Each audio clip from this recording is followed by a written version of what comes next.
Bigger money traders, well, we've had a chance now to digest everything we've been seeing from the Fed meeting. Those who have been involved have clearly had a chance to react and digest and position themselves going forward. What does this mean?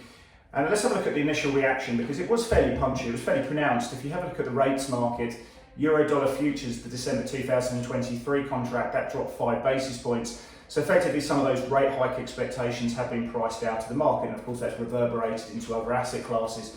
We like to look at the belly of the curve in treasuries. 5-year treasuries dropped from 84 basis points down to 76 basis points, so some good buying coming through there. We've seen some steepening of curves. 530s have moved up about 7 basis points. There has been a bit of selling from those lows there, and again you can see some reverberations around markets as yields have moved up a little bit lower. We've seen some kickback in other asset classes. We're sitting 79 basis points in 5s at the moment.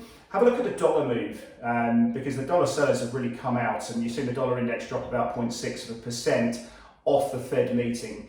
And we've got our eyes now on that 11th of March swing low, 91.36. If it can take out that, then we've obviously attract a few more dollar sellers into the mix. Have a look at the high beta currencies, because that's where the outperformance has been coming from. The South African rand's done very well. The Mexican peso's up about 1.2%. You've seen good buying in the Aussie dollar. I think that traded 77.04 up to 78.10. We've seen a few sellers kicking in as yields have started creeping up in treasuries. And we've seen some good buying in the Mex and also the Canadian dollar as well. The gold prices clearly love that dollar weakness. We saw that trading, 17.30 up to 17.51 or so. And a few sellers are kicking in as those treasury moves have come back in. But yeah, some good buying in causing that pop that we've been seeing. 17.60 is an interesting level. That's the 19th of February swing low that we've been seeing. And stocks as well, clearly appreciating the pushback from the Fed and the Fed dovish nature we've been seeing. S&P futures rallied about 1% or so in a fairly short period of time. A few sellers coming in, but certainly treasuries moving up. Equities moving up, and we've seen new highs coming through the S&P. Discretionary stocks really working quite well. Energy working well. Materials working well. Healthcare and utility to the bottom of the pile. So what have we seen? First of all, have a look at the dot plot projection. There had been some conjecture whether the Federal Reserve would take the median estimate for their Fed funds projection for 2023. To signal one rate hike. That wasn't the case. We needed 9 Fed hikers and we got 7, so we didn't quite see that mix. So the Fed effectively on their median projections, even though Jerome Powell downplayed them, are calling for no rate hikes throughout to 2023.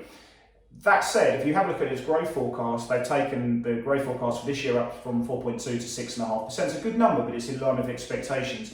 Then we're going to see a bit of a kickback, because a lot of that growth is going to be front loaded into this year. Of course, a lot of the fiscal stimulus will create that situation, but they haven't downgraded their growth forecast. There have been some conjecture that perhaps we were going to see that rate of 3.2% for 2022 being taken down a bit. It wasn't the case. They've actually increased it 10 basis points to 3.3%. On the inflation metrics, that's really interesting, because they're looking for PCE to be at about 2.4% this year. Is that transitory? Of course, that's the question. That's something that Jerome Powell's looking at very, very closely. But those numbers will dissipate slightly, and you're going to see PCE running above 2% probably out for the next couple of years. But it's not going to be enough in their eyes to spur interest rate hikes. Everyone's focused on yield curve control and whether we're going to see Operation Twist. But Jerome Powell made it pretty clear, unless we see a disorderly move in the bond market, which he hasn't seen at the moment, then they're not going to look at tweaking their policy going forward. So they're not going to cap bond yields in this market. In fact, they're going to welcome those situations as long as inflation expectations are moving up as well.